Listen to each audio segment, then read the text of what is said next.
Assalamu alaikum, everyone. Alaikum assalam. Jazakallah for joining our 14th Islamic course 2022. There will be 10 sessions in total, and it will be held every Saturday from 7 to 8:30, except this time change for today's session.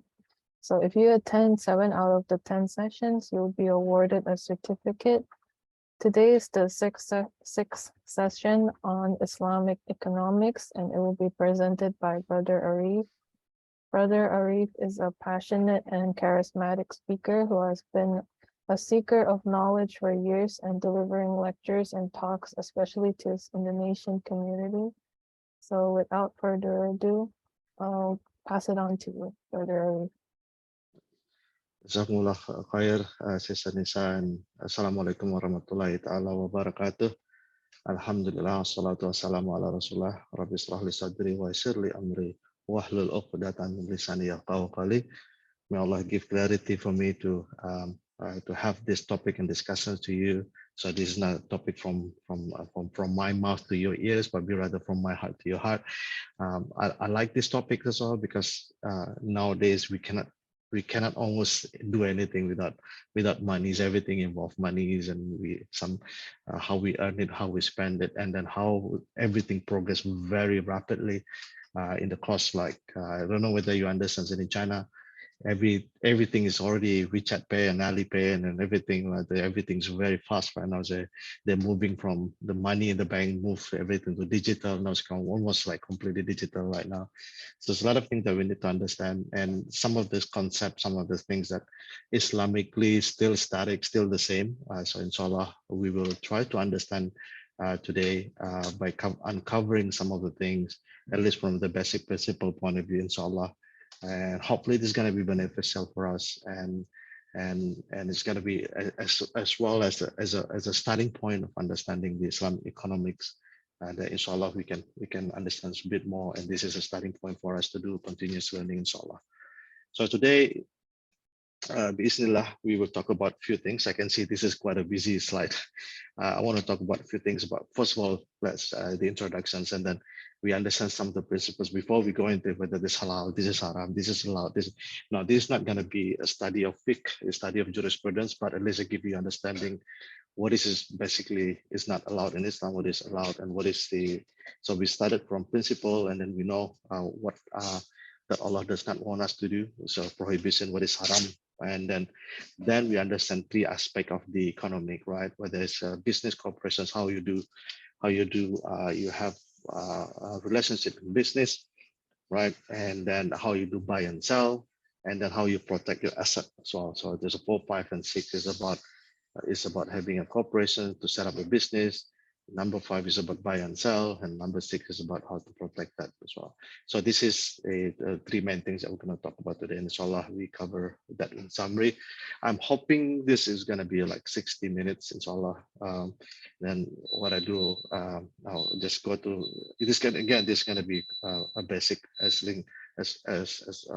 I plan to have sort of foundations on that. Let's start with the introduction first.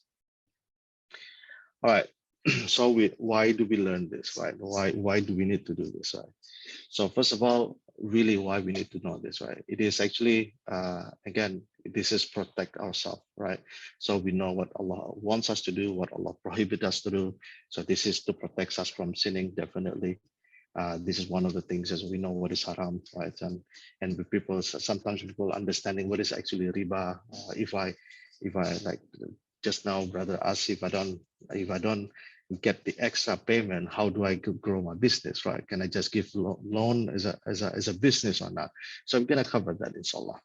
And that is actually the second part of this confused. Why is it haram, right? So inshallah, we will discuss and we cover that as well. And definitely it is about our awareness, right? So we know. So we're not going to be a master of economics within half an hour, 1 hour, but at least we know that what Islam teaches us, what Islam actually wants us to do when it comes to money or finance or economic.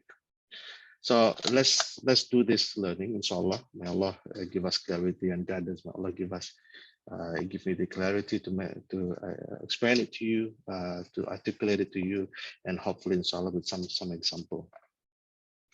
So, and then again, because this is going to be a basic one, right? So hopefully it will trigger you to learn a bit more. There's a lot of sources that you can understand, but at least you don't have to cover everything, but at least something that is really relevant to your day-to-day understanding. So what you can probably later on we have different sessions. Is it pay me allowed or not? Is that what we have right now? We have pay me, we have Alipay, right? We have other kind of payment, right? Stuff like that. All right, so that is just the introductions to that. Let's start first with the first topic, which is the principle. So what is actually the principles of all the Islamic economics, anything that related to money, right? So first of all, understand this, right? Which is our Sharia. Our Sharia is actually what Allah give us rules and laws for us, right? Allah as our creator, as the one who creates us, he's know best what is good for us and what is not good for us. And then we strive to do what Allah wants us to do. And this is where we gain our points. This is where we gain our reward from Allah. And then, and again, there are certain things that is, even though sound interesting, but it's not allowed or it's haram, how we know that it's haram. And then later on, the next step of our life is try to prevent it or try to, even though it's easy, like, for example, like alcohol. Yeah. What's alcohol? Alcohol, people get addicted, is actually bad thing, right? But why Allah allows people, why there are alcohols and people get addicted to alcohol? At the same time, Allah bans and Allah make it haram. So it's us knowing that it's haram, that is our know that we need to strive, right, to abstain from it. The same thing as well in all aspects, including in this case economics, right? So at least we know what is haram, what is Allah does not want us to do, and inshallah, by knowing this, having this knowledge, so we know we have a convictions, we have certainty that we need to abstain from it by and by the virtue of gaining the pleasure of Allah. And as you know, Sharia or the laws of Allah, that covers everything. That covers individuality, you as a father, you as a mother, you as a student. This covers our social aspect of that, including economic, how to do business, what is the ethical business, and so on. So we're gonna have that discussion, as well as the political aspects, how you within the governments, within our socials and the community, the groups, and everything's Allah put that into his rules and laws for us, right? So the purpose of Sharia, and this is one of the things, so the key point for me, and I think for us, all of us, that the idea of this is really about balance and justice for all, right? So it's not just because you gain money, you collect the wealth and everything, and everyone suffer for that. This is also not ethical. It's not balanced. It's not just. So what are the 4 rules that Allah wants us? Rule number one is Allah is the absolute, not sorry, this is wrong. It's not obsolete, it's sorry, absolute, sorry. I got a mistake there. Please remove that change. Think of it as the absolute. So Allah is the absolute owner of the wealth. So it passed my grammar check, but not semantic check.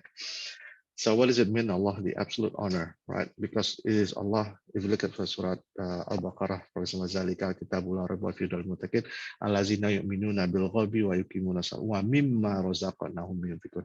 It is the risk. The risk is either is a wealth, either is a health, either is a life, either is a knowledge, is all from Allah. It is Allah, the owner of the wealth, and we are just a trustee. We are given something that Allah wants us to manage this wealth, right?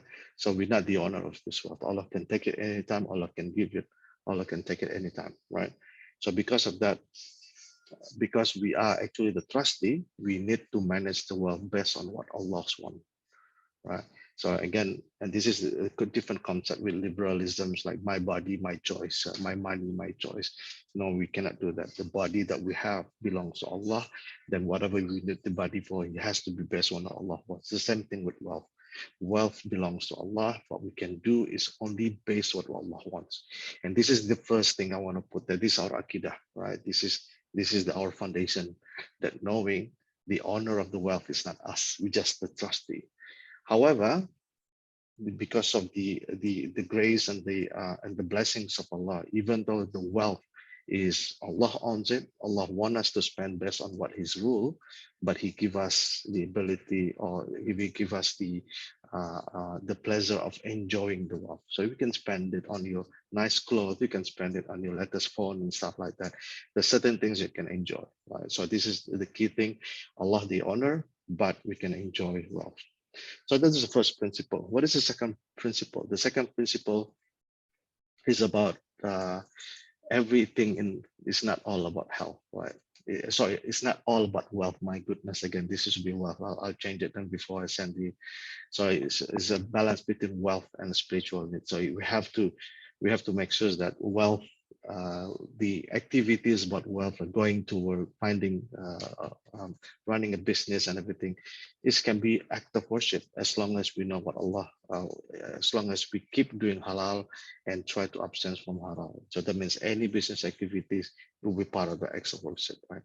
What Allah does not want is excessive, right? So you spend 26 hours a day earning money is good, but if you spend everything extravagant, vaganza in how you spend the money is not. So it's always the balance between the wealth as well as our spiritual needs. We need to look after that as well. The other things that we need to balance is about individual social, right? So the money that we spend is not only for us. They are the money that Allah put into us that we have to pay in terms of zakah, we have to give in terms of sadaqah, even giving loans, right? This is also part of a social responsibility. Giving loans is social. I want to highlight that. I want to repeat that again. Giving loans is also part of social responsibility, right? That means we look after everyone around us. If someone needs in need of money, also a part of responsibility. So we use the wealth that Allah give us as if a tool for us to gain His pleasure by spreading the money, by spreading the wealth to help other people who in need, including giving loans. That also include like people when they do oil mining and everything, how to make sure that when do the oil mining and recovery and so on, to make sure that it will not destroy their resources, right? And they don't exploit like a workers, right? So they become, this is the way, right? You know, some companies, they have, I think I'll show you some examples. There's a couple of big fashions, street fashions in UK, and where they have factories in the middle, in the small countries or in the poor countries, and they don't look after their workers, right? So this is again, we have to be ethical as well, responsibility on that. So it's not all about getting money, but also being ethical, being responsibility to the community as well, right? And the last one is economic by generally has to be free market. It's not be controlled, especially controlled by a certain group, controlled by, we don't do that. So for example, you know that the price of certain products is going to be very expensive. Then they buy all the massively and put it somewhere until this becomes scarce, and then they sell it in the very high price, right? And this like a cartel and stuff like that. It is not allowed, right? So there's no, in Islam, there's no wealth accumulations on one group. It has to be spread. So in summary, there are 4 principles.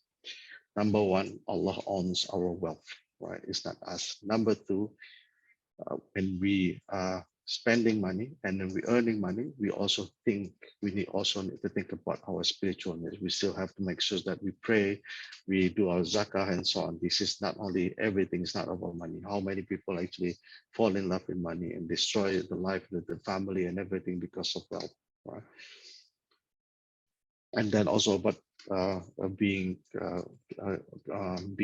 looking after or taking care of the community need and social need. That's why we have zakah, we have sadaqah.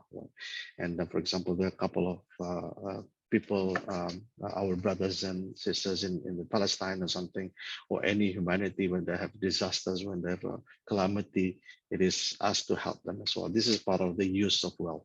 So the use of wealth has to be distributed. And definitely it has to be ethical and fair system as well, to make sure that fair, that everyone treated the same, everyone is in free market, and anyone that we can do to make sure that it's actually grow, right?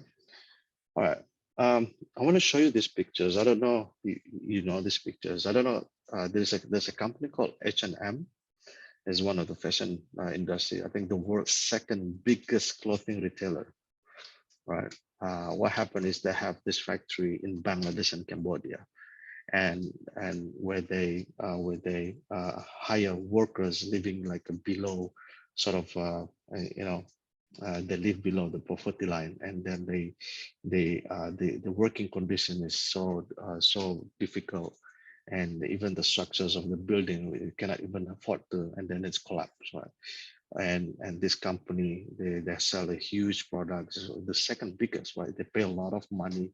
They gain a lot of they have a big profit and revenue and so on and whatnot, but the people who actually work behind that, right, they suffer to this, right? So this is one of the things we make sure that we have ethical, right? Another examples I want to show you, right? I think more than 200 Palestinian sports club urged Puma to end sponsorship. So Puma actually have a sponsorship again on the Israeli teams. So for the illegal settlements, right? This is part of the BDS movement. I don't know whether you heard this before. This is I think it's quite a while. I think 3 years ago, September 2018, right? And then this is a sport company where the sport company actually sponsor the Israel Football Association in this case, right? So, and then there's a movement against that. There's a BDS movement, right? So, and again, not only we make money on business, but we make sure that our business actually does not oppress anyone or help certain group or certain parties or certain organization that actually oppress other people as well. So we need to consider that as well. What is fair trade? I don't know whether you heard this fair trade. Fair trade is a global movement to improve the lives of the farmers and workers in developing countries. Right? For example, coffee. You know the big coffee shops, the one in Hong Kong, very famous, like international coffee shop. They make humongous amount of money. But the coffee farmers, most of them, they live like really poor conditions, right? So the coffee that is being enjoyed by the rich and everything, they are super rich. The company that sells it, but the farmers, they are poor. So that's why there's a company, this organization called Fair Trade.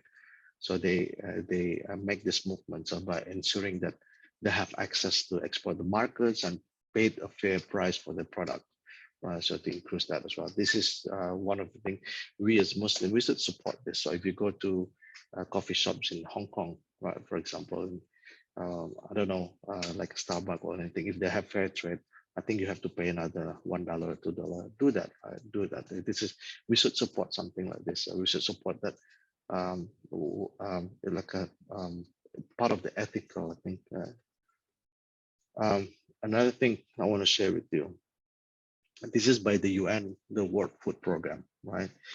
Approximately about $1 trillion worth of food is lost or wasted every year. So this happens in the form of food loss, food damage during supply chains and everything. And then according to the UN, that is actually that this world actually produce food 3 times more than what the world needs. But yet almost how many, but twice of the number, more than 2 billion people is actually undernourished. The people are poor and everything. So while at the same time, the other part of the world, a lot of food waste. This is again, this is the fairness and everything. So we need to consider this as well when we talk about business, when we talk about economy. So it's not about only make ourselves rich, make ourselves, but also think about it. And again, this is a balance and that we need to understand. All right, so that is the 4 principles about the Islamic economics. Right now, let's move into the prohibition. What is actually not allowed? Because normally in ibadah, in the act of worship, everything is not allowed. Everything is haram, except Rasulullah give an example, right? But in terms of muamalah, interactions and humans and connections and everything is halal except what Allah Rasulullah says is haram. So it's a complete. So everything, all the part of tradings, inshallah, that by definition, if someone says haram, they have to come up with the dalil or the reference for that. But by default, it should be halal. So what is actually is not prohibited in Islam in terms of economics and finance. Number one on the list is riba, right? We talk about that, usury, riba. Some people call it bank interest and so on, but we're gonna talk about that inshallah. That's number one. Number two, what is not allowed is uncertainty. Right? There's a lot of injustice in there. It's called gharar in Arabic. Gharar means uncertain. It's not. There's a level of uncertainty for that. We can talk about that as well, and as well as gambling. So gambling is not allowed, right? In Arabic, the two words for that, one is maisir, one is qimar. Then we talk about that as well later on. And what is prohibited? Another one is goods or services that is not allowed in Islam. For example, pornography, right? So pornography is haram. It's not allowed. That means you do business in the world of pornography. It's also not allowed. So something like. So there's four main things, right? Other than this, is Allah, everything's fine. But this is the four things that that we have to be careful about. These four things. Let's start with the first one. This is usury and riba, right? In Surah Baqarah, Allah mentions that alazina yakuluna riba, those who consume the interest. Translated as interest for the time being, will stand la yaqumu illa kama yaqumu kumul lazi those people who consume interest, they will stand on the judgment day as if they are being touched by Satan. Yeah, Satan, big touch. People are being possessed. Why? Because they say zalika bi annahum qalu. They say, verily innama, by it means trade. The trade is the same as riba. Buy and sell is just like buy and sell. There's no difference with interest. And Allah says, wa ahlallahu al-bai', Allah allows buy and sell or trading, and wa harrama riba, Allah forbid interest. So in a sense, there are two things. They are trading, buy and sell, they are riba. So Allah allow trading, but they forbid interest, forbid riba. So there's two things that we need to know, right? But also on the other side, that is actually being possessed by Satan is a real thing, right? So in this case, someone is being possessed. I don't know whether you've seen someone being possessed by Satan, by a jinn and so on, right? So they talking nonsense and scream and sound and stuff like that. So this is what people actually, Allah put the picture in our mental image, right? So that these people who perform, who still doing riba, at the hereafter, they will be like going nonsense and crazy, right? Like people are being possessed by Satan. And then whoever, then Allah give a solution. Whoever, okay, you have already done this riba before. So whoever refrains after having learned this, right, they can keep their principles, right? But then the rest they have to give it back to Allah. So they can continue whatever the principle, but do not take the interest. Right? For example, you already have done riba or something right in the middle of it, and then okay, now you know this is haram, it's not allowed. Stop it. Just take the principle. Do not get the interest. Do not get the bank interest or the interest. And just stop it, right? And whoever continue that, Allah has actually warned these people. There will be ashabun nar. There will be the resident of the fire. And whom fiha khalidun, and they will be there forever. This is it shows us the magnitude, the seriousness of the problem of riba, right? So, and again, I don't know whether you heard this before, right? The stories, like for example, you know, there's this essence of riba is all about having someone loans and then you put extra payment to that, right? So that is and then old people who actually use that. And the question is, why is not allowed, or how do you get money for that, right? So we will discuss about that later on. Uh, then what continue to the next verse is, Allah has made the interest, right? Something's fruitless, and Allah make the charity to be fruitful. And then this is very interesting. What I mean is, Allah just compare before between riba and buy and sell. Now Allah says, do not do riba, you better do charity, right? So what is the difference between buy, which is buy and sell, and sadaqah, which is charity, right? This is the difference between business transaction and social transaction, right? You can gain money from your business transaction, but do not gain money from your social transaction. I think that's why it becomes sadaqah, right? Social transaction alone is the same as sadaqah, is a social transaction. What are the other social transactions? Very easy. For example, you have friends, one day you have some money and you feel you want to buy your friend lunch, right? When you buy your friend lunch, you don't expect them to return the money back. It just because you want to do that, right?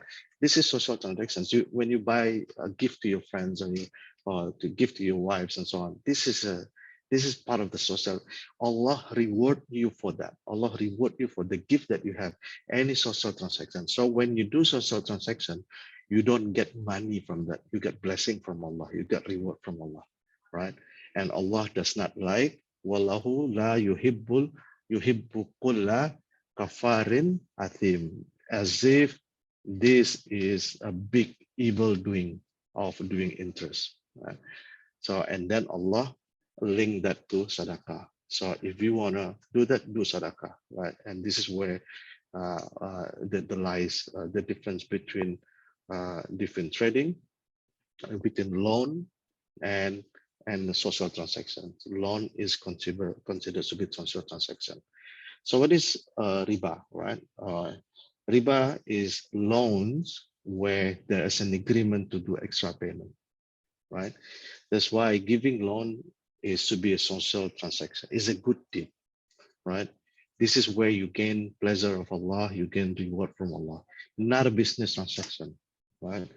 Because it's another business transaction, your profit from your social transaction is only from Allah, right? So if you, for example, you give someone loan, I'll just tell you a little bit of anecdote, right? If someone wants a loan from you, they will cry. But after you give them loan and you want to take the money back, you're the one who will cry, right? And this is almost, I think you probably have heard this before, when someone's in loan and they try to escape from you, and because it is difficult, right? It is a sort of awkward condition as well. That's why our prophets warn us not to do this. And normally people who get loans, they become afraid. They don't know if there's due for them to pay. They run away and stuff like that. Right? So this is not a good situation. So if someone really do not have means to pay the loan back, Allah actually, our Sharia actually even suggests you convert it to charity. For example, you give a loan of $100. For some reason, your brother have no means to repay that back, and okay, you take it back, right? So become a charity, you convert it to charity. And this is one of big blessing. And again, that's why you don't do business. You don't mix business with social transaction, right? In the hadith quoted by Ibn Majah, right? Whoever man ahabba, whoever loved to see Allah, whoever want Allah to give him the shade, right? Let him give respite to one in difficulty or waive the repayment of the loan. Right? So whoever wants Allah to help them, right? This is one of the things that in the hereafter, no one will get the shade except the shade from Allah. If you want to get the shade from Allah, one of the things that Allah gives you is one offer to do is for you to forgive the loans, right? And again, I give you probably a quick example. Hopefully this is not considered boastful or anything. It's just something that based on experience that I know some people practicing that as well. For example, someone come to you and says, can I loan me money for $100, right? Now, normally I give these people two options, right? First of all, I ask myself, am I ready to lose 100 or not? Right. If I'm not ready to lose 100, I'm only ready to lose 20. I will tell them, okay, you have two options. This $100 I give you, I want this, if you do it for business, I want that to be a business deal. So that means if you gain money, you share that with me. If you lose money, we lose together. Or I give you only pure loan $20. I cannot give you because the $20 is the one that I can afford to lose. Right? So this is normally I try to approach it because I cannot lose $100 because normally if you give a pure loan, it's very hard to get it back. In most cases, very hard to get it back. Like I said, people will cry when try to get the loan from you, and then you will cry when to get them to pay back. Right? So next. So another hadith from Sahih Bukhari, a man at the time, I used to give loans to people. And they say, if the debtor is poor, forgive them because we want Allah to forgive us, right? So when we met Allah, Allah forgive him. So again, this is one of the things, if you want Allah forgiveness, forgive people's loan. Right? So here, that's why you need to convert this loan into sadaqah, into forgiveness of Allah. So this is where I said loan is the transaction to you with Allah, right? It's not a business transaction. It is really about your salvation transaction, right? It's about how you gain forgiveness from Allah. So that is, hopefully I can give you sort of clarity that when it comes to loan, you cannot gain money from it, right? In Islam, you can only gain money in the actual business buy and sell. You put someone, you buy something which is products or service, and whatever the margin that you get, this is your profit, and this is where your business is. You cannot get a profit from a loan. You cannot get the profit from money. Money alone should not give birth to money. Only by exchanging money with business, with goods or service. Right? So that is hopefully that's clear. All right, so is the bank interest is riba? Then there's a question. If loan, what do you mean by loan here, right? If you put the money in the bank, if this is you give money a loan, right? Because you put the money, right? If this money you give to the bank as a loan, then you should not get money from the bank. Because one of the examples, right? What is riba? At the time of Prophet Muhammad Sallallahu Alaihi Wasallam, I even mentioned that if, for example, you give a loan to your neighbor, and then one day your neighbor give you a ride on their camel, riding on that camel become riba, right? Because he never give you a ride before. I give an example. For example, you have a close friend, right? And then one day I need the money, can you give me 100 millions? You give you 100 millions and whatnot, right? And then because of that loan, a day after tomorrow or something, they send biryani to your house, right? That biryani is riba, right? Of course, not the biryani is riba. I mean, the biryani they give you become riba because normally they never send you biryani. Because of the loan that you give them, they give you something extra that alone become riba. Forget about extra payment, right? So that is because the loan should be for Allah. You don't expect anything from human. You should expect from Allah, right? So then when you put the money to the bank, if the deal of that is a loan, then you should not get any money. If the deal of that is wadia, which you're going to learn later on, which is safeguarding, then you should pay the money to the bank. Thank you for safeguarding my money. This is, I give you some. That's the right transaction, right? But if this is a business deal, that means we're going to talk about that later as well. If you put the money in the bank because it's a profit and loss sharing, then they cannot give you fixed price. It has to be wait until 1 year. What is the loss and profit? I give you the share profit, right? If they get money, you get profit. If they don't get money, then you don't get anything, right? So This is how we see that, right? All right, so that's riba. Now number 2, uncertainty or gharar. There is a uncertain transaction, ambiguity, right? It can be because the information is hidden. Like if you sell a house and then you then tell that the house has a problem with it. For example, there's a noise in the community after 2 o'clock. People there's a lot of drunkens and outside and everything. You don't tell the people about this. You're hiding the information to make sure that people buy your house. That is gharar. For you selling the house like that without giving them the complete information about that, it's called gharar, and it's prohibited in Islam, right? Or you buy something that is not being built yet, right? I don't know whether you buy the cat in the bag or something, like you don't know what's that. For example, there was sometimes that they put in the bag, anyone wants to buy this $100, but you don't know what's inside.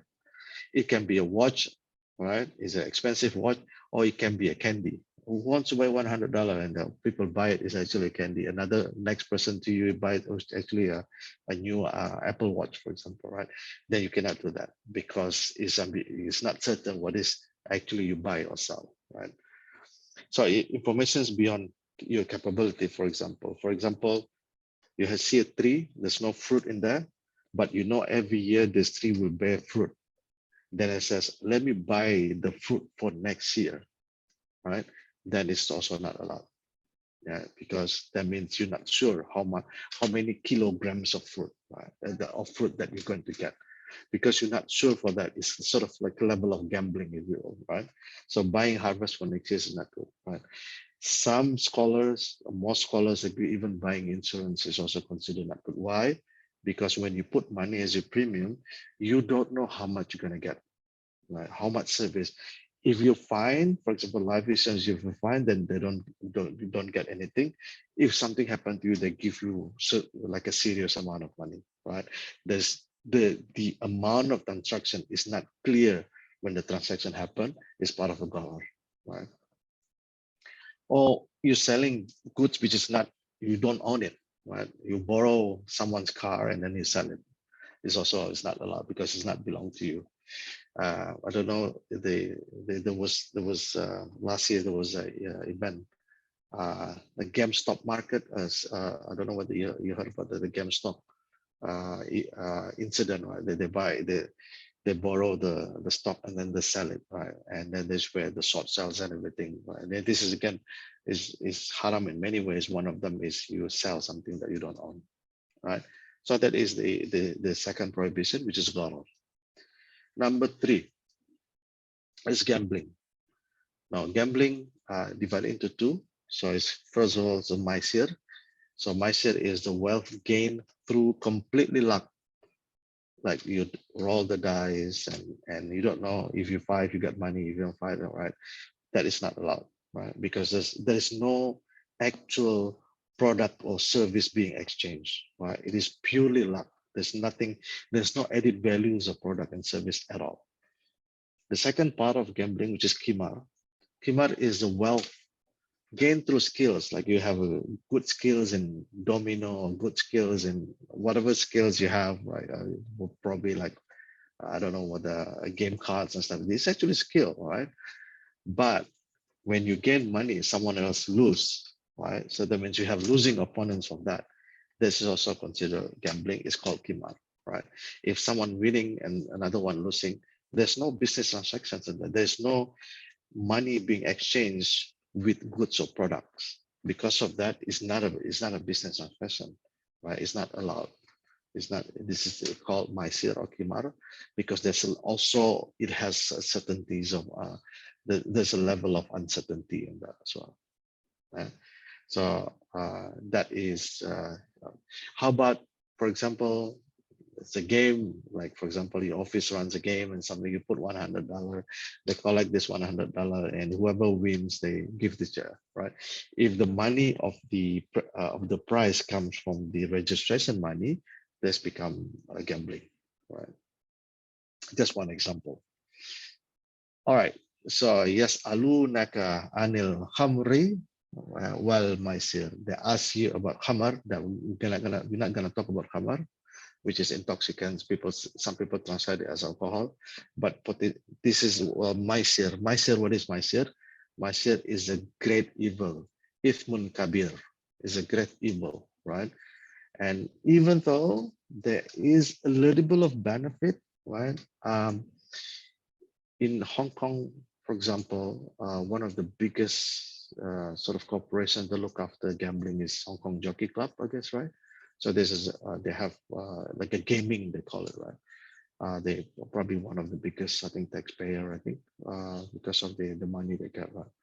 And is there benefit for it? Yes, they can use the money for social and so on. Yeah, there's some benefit. But Allah says the evil outweighs the benefit, right? So Allah acknowledged that, Allah mentioned that there are some benefit, yeah, because the money that they collect and everything. But how many people get addicted by that? How many families broken because of that? There's a lot of things that is social issues and problem out of the gambling. So I think this is very not very hard to understand that it's actually gambling has many issues in almost in the aspects of life. All right, number 4 is very easy. Number 4, anything that Allah say haram, then you cannot do business with that. A liquor, for example, or pork, right? Or pornography, or prostitution, for example, right? Cigarettes, and narcotics, and drugs, and of course, gambling. This is not very difficult to understand. So anything that Allah says haram, then doing business on that is also haram. Now the question here, how about working in banks or working in insurance company?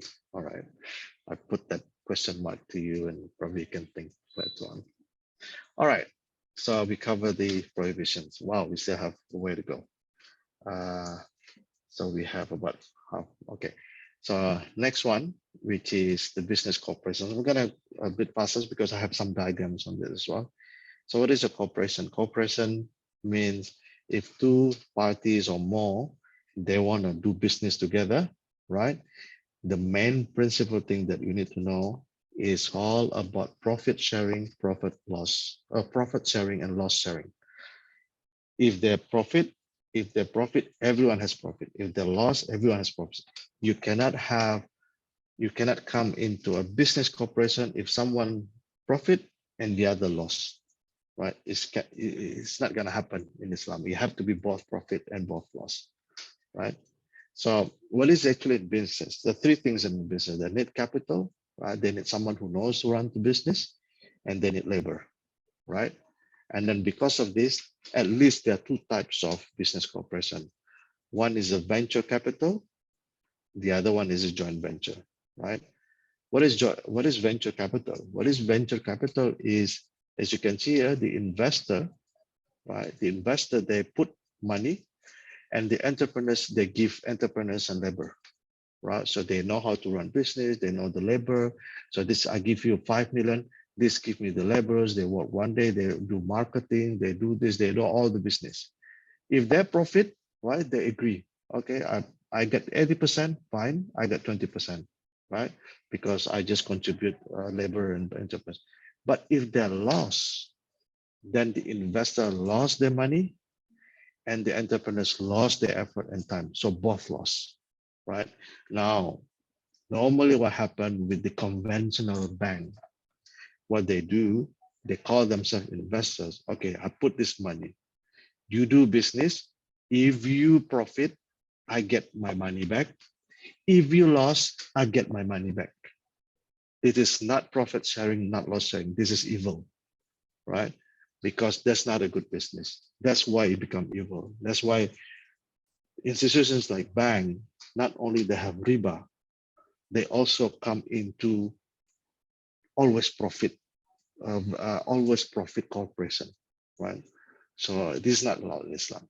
Right? It have to be we profit together and we lost together. Yeah. So that is the first one, which is mudaraba in Arabic, venture capital. The other one is joint ventures. That is easy to understand. So there are 2 partners. They both contribute money and work. If they profit, they share the profit. If they lost, both lost. Easy, right? So there's no there's in Islam, in gambling, one of the kimar, right? If I win, you lose, right? That's not allowed. If we win, win together. If we lose together. All right. So what is again mudarabah? We have capital, right? And the other one, they give skill and labor, right? For musaraka, partner one and partner two, they share the capital, they share the skill, they share the labor together, right? So that is the business corporation. Basically, there's only these two, right? Either you contribute money or you contribute your skill. Right? And it have to be profit sharing and loss sharing. All right, so now have a look at the trading now. So the trading or buy and sell. So buy and sell, the three common contracts, right? Normally what we call is a cost plus profit, and then deferred delivery, right? And then finance purchase order, is this now, right? So in this case, there's always buyer and seller. There's only one buyer and one seller, but you can also have buyer and seller and a third party, right? Normally like a financial institution, right? Let's go to these three one by one. So in here, we have a buyer, we have a seller, right? In this scenario, so the financer, they buy the product from the seller, full price, cash, gone, right? And then the seller will give the product.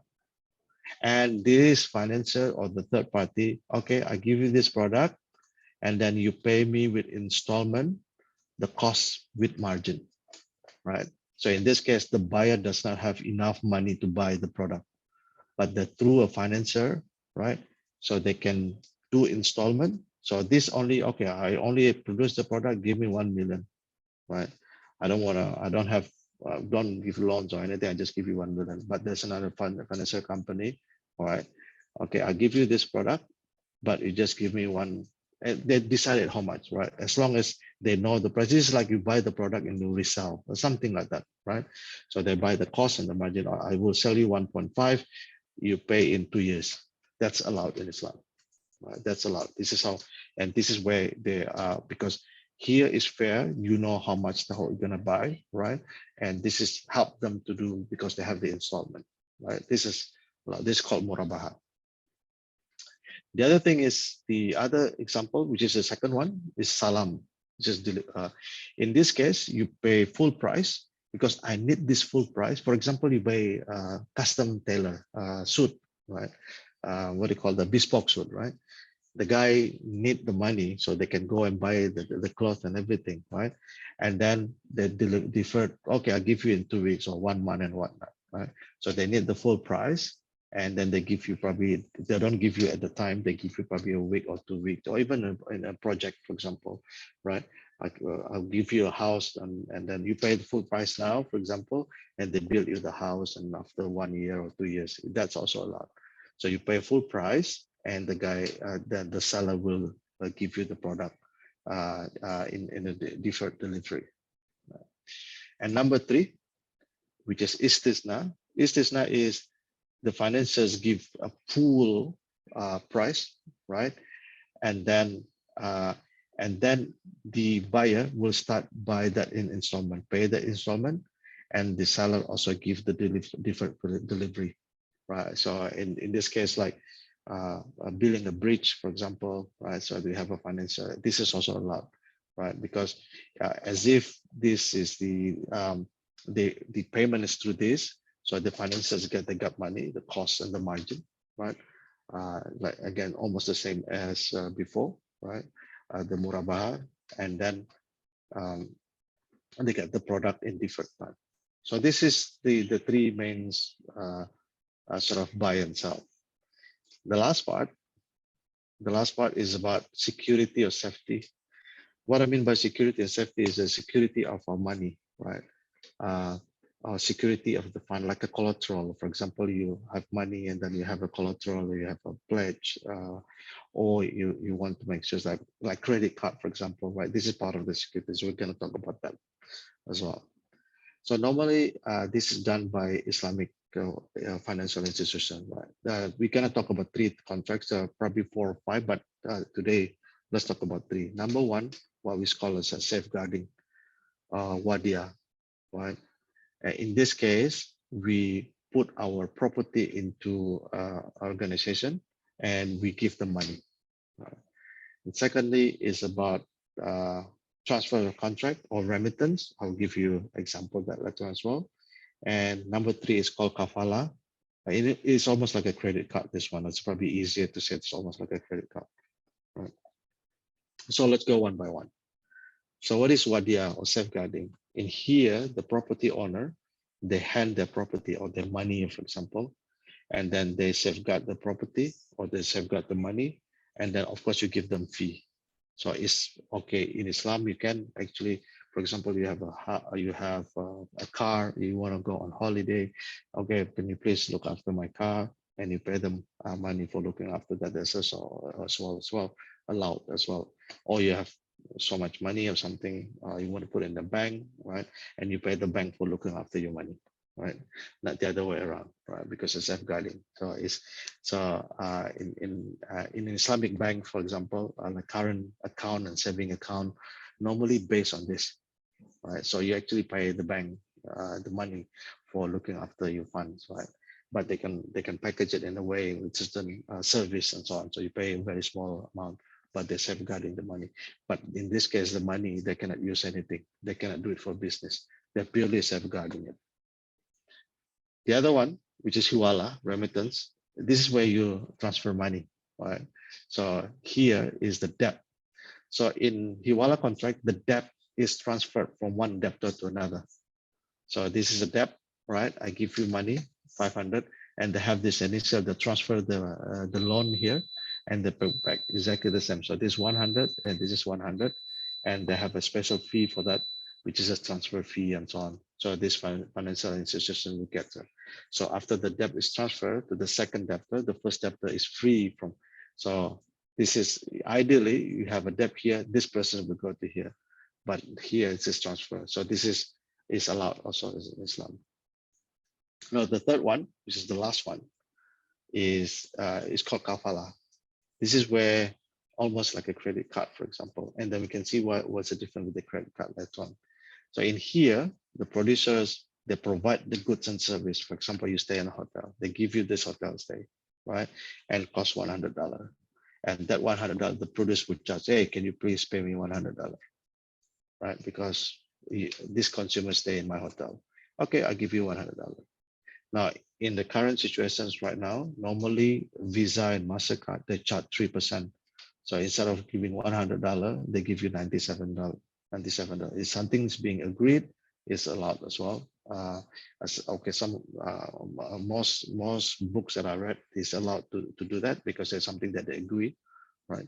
So that means that the 3% is for the guarantor, and the guarantors will issue the consumer, and the consumer will pay that $100. Others from installment, right?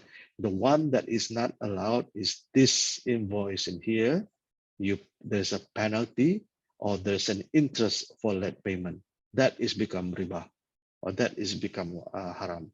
So this part, right? So this part, there's one, I know there's one Indonesian bank that provide halal credit card, right? For example, they have a monthly fee, and so it's actually different with conventional one. But and again, they're not as flexible, right? And there's a call fees and charges fees and stuff like that. They're all something, but there's no late payment, right? There should be no late payment. Late payment is not allowed.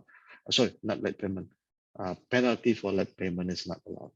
And how to deal with that, this is probably outside of topic or discussions, how to have a proper government and the one like intermediary court that look after the dispute between two parties, and there's something that the government need to be involved as well, which is outside the scope of this.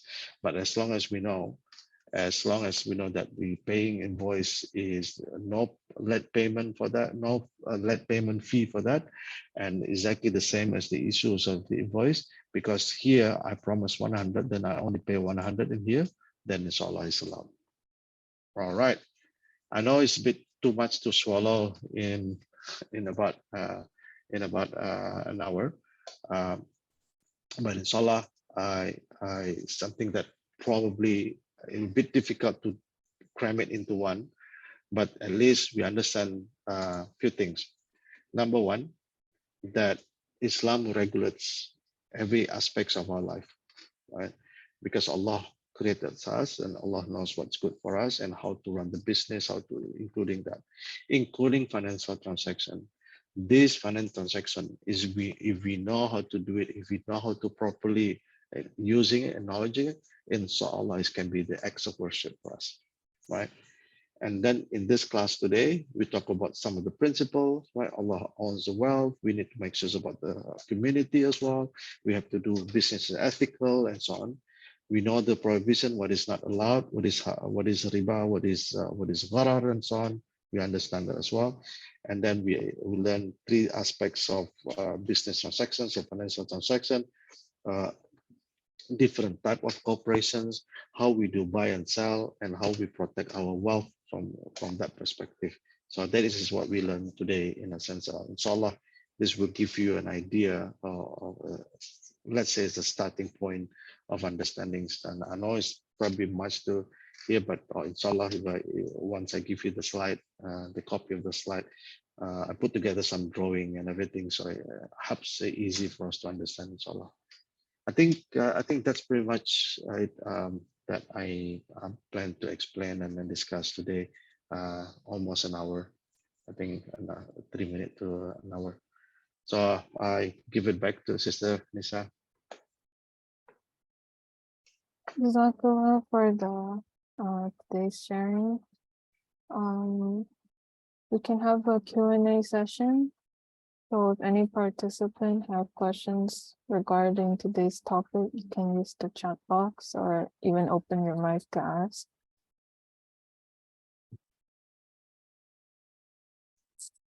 Jazakallah khairan, Brother Arief. Thank you so much for your sharing. And as Anisa has mentioned, if you guys have any questions, you may ask via the chat box, or you may use the audio at your discretion.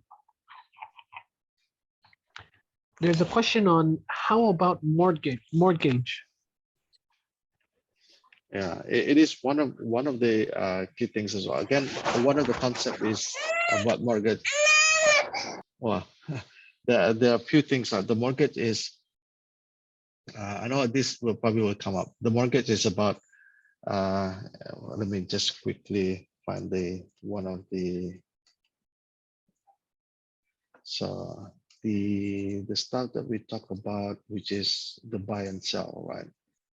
So the 3 ways of doing that, right? Either we do the istisna, for example, right?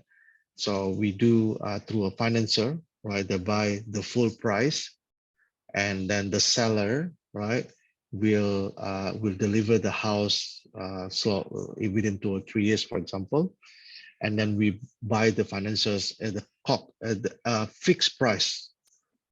Or for example, we agree to pay for example, certain amount of money, and within 5 or 20 years or something like that, right?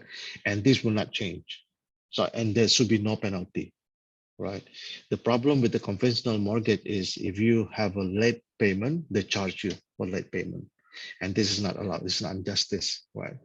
And it have to be, I think, I don't know whether probably quickly share with you is this now. I think one of, where is it?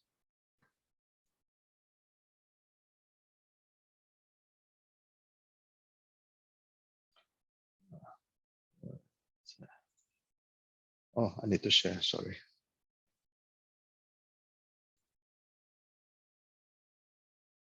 Yeah, I think one way of doing that is we have a financier in here. So buy your house at full price, right? So now the thing is, now once you buy the full price, the house can belong to this, right? So one of them is they belong to this financier, belong to the financier. There's a few things on there, belong to the financier, and then you buy it with installment with the fixed price. For example, you 2 million for 20 years or something, and then you continue doing that. And then if there is there's no fees for late payment, right? And the price will not change. So that is the right way, something that we agree, right? So this is one way of doing that. I know some companies, what they do, they make it like this as well. They buy a full price, right? And the financiers become the owner of the house, right? And they have an agreement for financier to rent the house to the buyer. So the house is actually pay rental, right? Pay rental, and after 1 year, they change it. It's a bit complicated.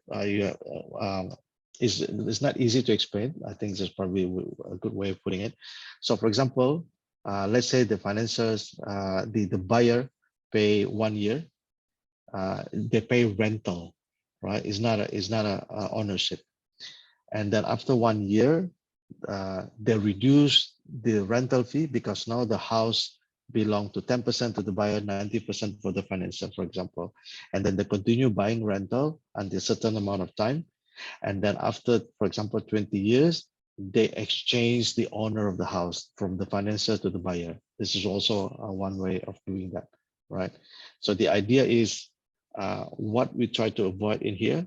There should be, there's no hidden cost, there's no penalty in there, and there's no gharar in there, there's no riba. So as long as it is covered, so the different way, I know some banks, some sort of financial institution doing that. Either they make it like a istisna, like this one, or they have a different agreement. They have rental agreement. And then after 20 years of rental, you are entitled to own the house. So they will give the house for you for free after you rent from them 20 years. They can, this is one of the, but the current conventional mortgage, what they do is they because of the every year they change how much money you have to pay, right? And then if you pay late, they will penalize you. And I have a friend in Indonesia who not able to pay the house back, and someone will knock on the door every now and then you better, and then give them threatening call, you should pay your house. And then actually, the bank actually pay some thugs to terrorize this person, right? And this is quite common. We heard this, we keep hearing these stories, like they chase you and force you to pay and so on. And this happened, right? Because this is the essence of riba, is crazy. And because of that, so the mortgage, what is mortgage and halal, as long as there's no unjust in there, and there's no gharar in there, and there's no penalty and so on. So that should be allowed. Of course, there are different products. It depends on the banks and how they do it. It may not be 100% fully Sharia yet, but I think in the midst of everything is really conventional, everything, at least someone has started doing some Sharia bank. And we don't have that in Hong Kong, unfortunately. I think I've searched around those, and there's no way for us to get a loan or to get a mortgage Islamically in Hong Kong. So it will be difficult. We have to resort to conventional mortgage, unfortunately. I hope that answers. Thanks for the question, our participant. Anyone else have other questions they want to ask?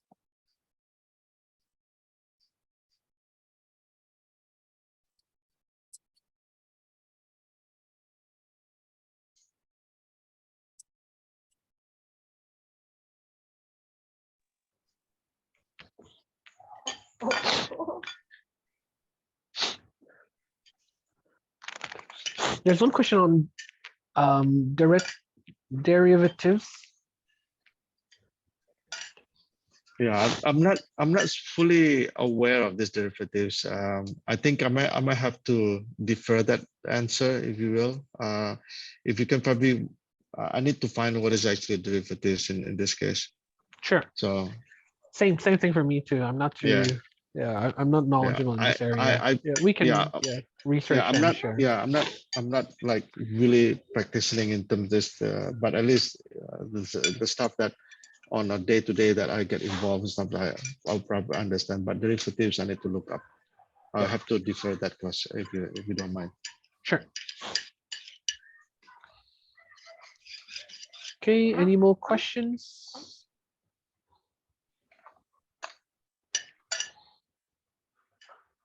Maximum 5 more minutes, and then we will be closing today's session. Yeah, and my suitcase is ready, I suppose. Yes, yes.